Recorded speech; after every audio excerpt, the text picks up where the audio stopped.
घाटी को लेकर ऐसा ऐलान कर दिया जिससे न सिर्फ विपक्षी दल बौखला उठे हैं, बल्कि महबूबा मुफ्ती अब्दुल्ला परिवार के होश ही ठिकाने लग गए हैं, क्योंकि इस बार मोदी सरकार का फैसला जम्मू कश्मीर में बड़ा बदलाव लाएगा। दरअसल मोदी सरकार ने जम्मू कश्मीर को भी दिल्ली जैसे संवैधानिक अधिकार देने की तैयारी कर ली है। जम्मू कश्मीर के एलजी को भी अब दिल्ली की तरह प्रशासनिक शक्तियां दी जाएंगी। यहाँ भी सरकार बिना एलजी के अनुमति के ट्रांसफर पोस्टिंग नहीं कर सकेगी। गृह मंत्रालय ने जम्मू कश्मीर पुनर्गठन अधिनियम 2019 की धारा 55 के तहत संशोधित नियमों को अधिसूचित किया है, जिसमें एलजी को अधिक शक्ति देने वाली नई धाराएं शामिल की गई हैं।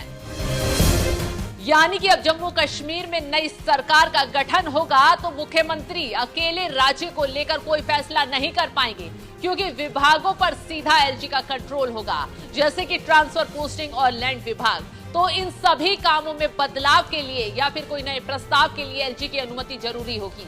जिस तरह दिल्ली के तमाम विभागों में अगर केजरीवाल सरकार को कोई फेरबदल करना होता है, कोई नीति बनानी होती है, तो उसकी फाइल पहले एलजी के पास भेजी जाती है। एलजी का फैसला जरूरी होता है। यही वजह है कि दिल्ली के तमाम घोटाले अब तक एलजी उजागर कर चुके हैं। खैर, अब इसी तरह की पावर जम्मू कश्मीर के एलजी मनोज सिन्हा को भी केंद्र सरकार ने दे दी है। हालांकि जब से जम्मू कश्मीर का पुनर्गठन हुआ है, तब से वहां चुनाव नहीं हुए हैं, लेकिन जब भी चुनाव होंगे और सरकार का गठन होगा तो चुनी हुई सरकार से ज्यादा शक्तियां उपराज्यपाल के पास रहेंगी। तो चलिए ये भी बताते हैं कि नियम में क्या बदलाव होगा, क्या बदला गया है नियम। जम्मू कश्मीर पुनर्गठन अधिनियम 2019 की धारा 55 के तहत संशोधित नियम में कुछ बिंदु जोड़े गए हैं। 42 से कोई भी प्रस्ताव जिसके लिए अधिनियम के तहत पुलिस, सार्वजनिक व्यवस्था, अखिल भारतीय सेवा, एसीपी के संबंध में उसके लिए वित्त विभाग की सहमति जरूरी है। जब तक मंजूरी नहीं मिल जाती तब तक इसे मुख्य सचिव के जरिए एलजी के सामने नहीं रखा जा सकता। 42B अभियोजन स्वीकृत देने या अस्वीकार करने या अपील दायर करने के संबंध में कोई भी प्रस्ताव विधि विभाग द्वारा मुख्य सचिव के जरिए से एलजी के सामने रखा जाएगा।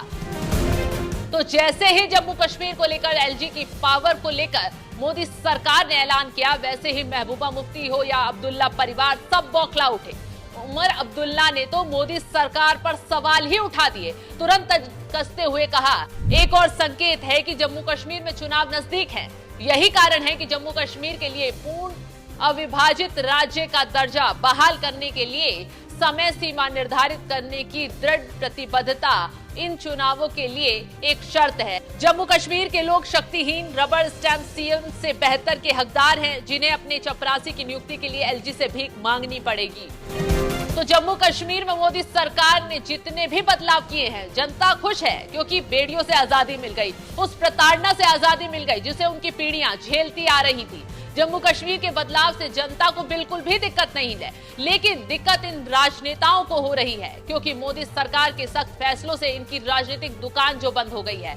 इसका उदाहरण आप लोकसभा चुनाव में ही देख सकते हैं। ना महबूबा मुफ्ती का जादू चल पाया, ना अब्दुल्ला परिवार कमाल दिखा पाया। वर्षों से जिनका गढ़ जम्मू कश्मीर रहा, मोदी सरकार के एक बदलाव ने उन्हें एक झटके में उखाड़ फेंका। खैर, अब एलजी को दी गई पावर विपक्षियों को चुभ गई है। नोटिफिकेशन आते ही सभी ने बौखलाना शुरू कर दिया है, और इसी के साथ आने वाले दिनों में जम्मू कश्मीर में और भी बड़े बदलाव किए जा सकते हैं। तो जिस तरीके की पावर अब एलजी को जम्मू कश्मीर में दी गई है, उस पर आपकी राय क्या है, हमें कमेंट कर जरूर बताएं।